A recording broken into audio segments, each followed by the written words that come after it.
اپنی اس بیماری کو بلا کر فرمایا علیہ بالغلام، اس لڑکے کو میرے پاس لاؤ، اس لڑکے کو میرے پاس بلا۔ لڑکا بلایا گیا، آپ نے فرمایا کیا بلاؤ؟ ارفائی ظاہر۔ صحیح بخاری کی حدیث سے آپ نے فرمایا اے لڑکے اپنی سلوار کو بلند کر، فإنه أتقى لربك وأنقى لقومك، بے شک تیرے رب کے نزدیک سب سے زیادہ تقوی والی ہے۔ کیوں نہ ہو، رسول اللہ صلی اللہ علیہ وسلم نے حکم دیا ہے، نبی کریم کی حدیث ہے، اور تیرا کپڑا بھی صاف ہے، تیرا اظہار خراب ہوگا، سلوار خراب ہوگا۔ تو آج حدیث کے نزدیک نبی کریم صلی اللہ علیہ وسلم کی حدیث کو، قرآن کو سب چیزوں پر کر دیا، دنیا کی ساری باتیں ایک طرف، سارے اقوال ایک طرف، اور نبی کریم صلی اللہ علیہ وسلم کا فرمان ایک طرف۔ یہ سب سے بڑی خوشی ہے بھائیوں، اس پر خوشی کر، یہ خوشی کا مقابلہ ہے۔ اللہ تبارک و تعالیٰ سارے گناہ معاف کر دے گا، انسان سارے گناہ کرنے والے، غلطیاں کرنے والے، گناہوں سے کوئی معصوم نہیں سوائے انبیاء، لیکن عقیدہ تو صحیح ہونا، کتاب و سنت کو مضبوطی سے پکڑنا، جو منہج صحابہ کرام نے، تابعین نے، ائمہ دین نے دکھا بتایا ہے، ہم تک پہنچایا ہے، امت کے سامنے پیش کیا ہے، اس منہج کو مضبوطی سے پکڑنا۔ اللہ تبارک و تعالیٰ اولئک یبدل اللہ سیئات حسنات، اللہ ایسے لوگوں کے گناہ نیکیوں میں تبدیل کرتا ہے۔ سیدنا ابو بکر صدیق رضی اللہ تعالیٰ عنہ نبی کریم صلی اللہ علیہ وسلم کی وفات کے بعد اسلام کی یہ حالت ہوئی کہ چاروں طرف سے کافروں نے یہ منصوبے بنا لیے کہ مدینہ پر حملہ کریں۔ بہت سے لوگ مرتد ہو گئے، اسلام سے پھر گئے، مدینہ کی چھوٹی سی بستی اس میں اسلام لے گئے، رسول اللہ صلی اللہ علیہ وسلم فوت ہو گئے۔ نبی کریم صلی اللہ علیہ وسلم نے اپنی وفات سے پہلے یہ حکم دیا تھا کہ اسامہ کا لشکر جو ہے، اسامہ بن زید بن حارثہ کے بیٹے رضی اللہ تعالیٰ، اس لشکر کو کافروں کے مقابلے میں، عیسائیوں کے مقابلے میں روانہ کرا۔ جب آپ کی وفات ہو گئی، مدینہ خطرے میں ہو گیا، تو صحابہ کرام کا یہ خیال بنا، یہ رائے ہوئی، یہ اختیار ہوا کہ اب یہ لشکر نہیں جانا چاہتا۔ وجہ یہ ہے کہ مدینہ کو خطرہ ہے، مدینہ میں مسلمانوں کی فوج ہونی چاہیے تاکہ اگر کافر حملہ کرے تو ہم دفاع کریں۔ نبی صلی اللہ علیہ وسلم کے زمانے میں حالات وہ تھے، اب ہو رہے، اور اس لڑائی میں سیدنا عمر رضی اللہ تعالیٰ عنہ، لیکن ابو بکر صدیق رضی اللہ تعالیٰ عنہ نے وہ زبردست جواب دیا جو صحیح حدیث میں لکھا ہے، جو تاریخ میں موجود ہے۔ انہوں نے کہا کہ جس لشکر کو رسول اللہ صلی اللہ علیہ وسلم نے بھیجنے کا حکم دیا ہے اس کو میرے ابو قحافہ کا بیٹا نہیں ہو سکتا۔ سیدنا ابو بکر صدیق رضی اللہ تعالیٰ عنہ فرماتے ہیں کہ میری بات نہیں کہہ رہی، رسول اللہ صلی اللہ علیہ وسلم کی بات ہے۔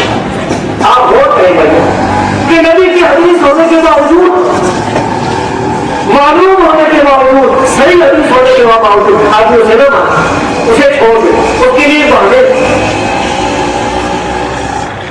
میرے ایک چچا تھے، بریلی مسجد سے ان کا تعلق تھا، اللہ تعالیٰ ان کو جنت میں اعلیٰ مقام عطا فرمائے، وہ آخری میں حدیث ہو گئے۔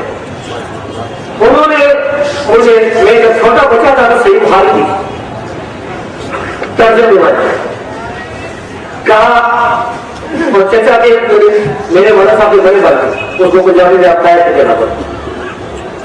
انہوں نے کہا بیٹے یہ صحیح حدیثوں کی کتاب ہے، اس میں ساری حدیثیں صحیح ہے، لیکن ان پر عمل نہ کرنا، عمل کرو گے تو گمراہ ہوگا۔ سبحان اللہ، میں نے کہا یہ حدیثیں بھی صحیح، تحقیق نہیں، جو بندی استاد کے جنوں سے ہی پوچھا حدیثیں صحیح ہے۔ میرے ساتھ عمل کرنا چاہیے. ہمارے پاس کیا عمر ہوگا؟ ہم اللہ کے دربار میں کب پیش ہوں گے؟ جب اللہ کا دربار قیامت کے دن لگے گا. اور صحیح حدیث میں آتا ہے کہ اس دن اللہ تبارک و تعالیٰ کتنے غضب پہ ہوگا جتنے غضب پہ نہ کبھی پہلے ہوا تھا اور نہ کبھی آئندہ. ایسا خوفناک منظر ہوگا، جہنم کو لایا جائے گا اور لوگ اپنے گناہوں کے وسیلے میں کوئی قدموں تک صبح ہوگا، کوئی گھٹنوں تک، کوئی سارے صبح نفسا نفسی کا عمل ہوگا.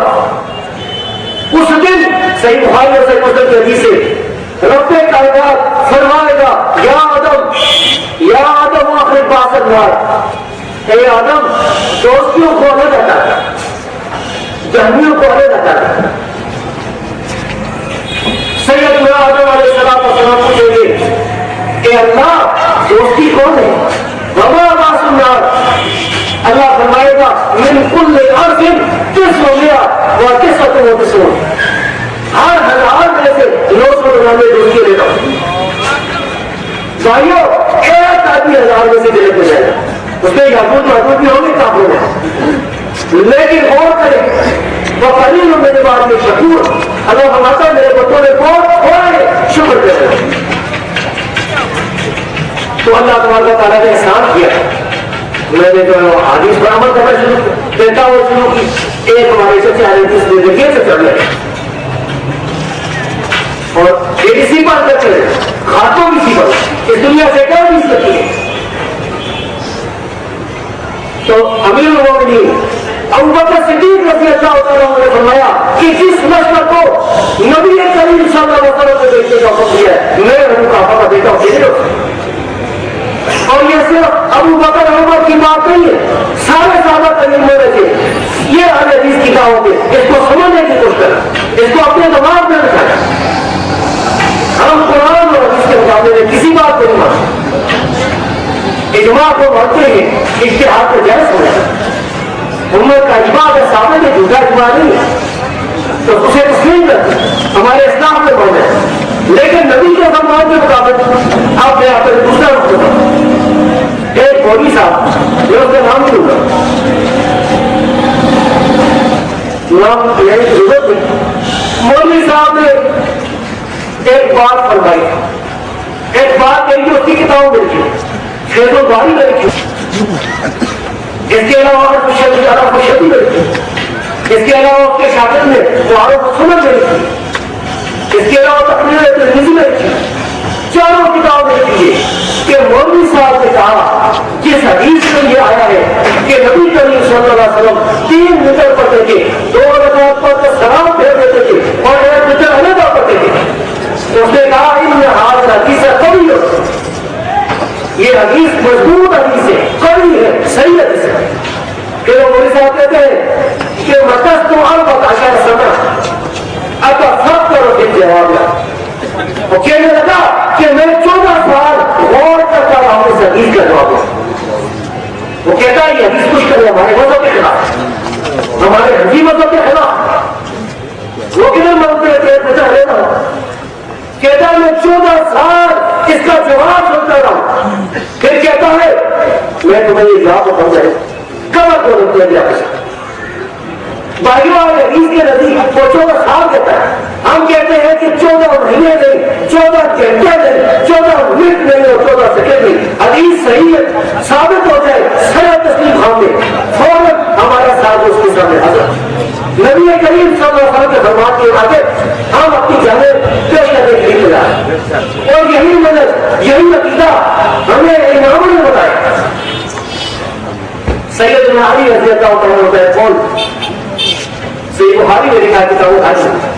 انہوں نے فرمایا تھا کہ میں رسول اللہ صلی اللہ علیہ وسلم کی سنت کو کسی انسان کے دل پر نہیں چھوڑ سکتا. امام ابو حنیفہ رحمۃ اللہ علیہ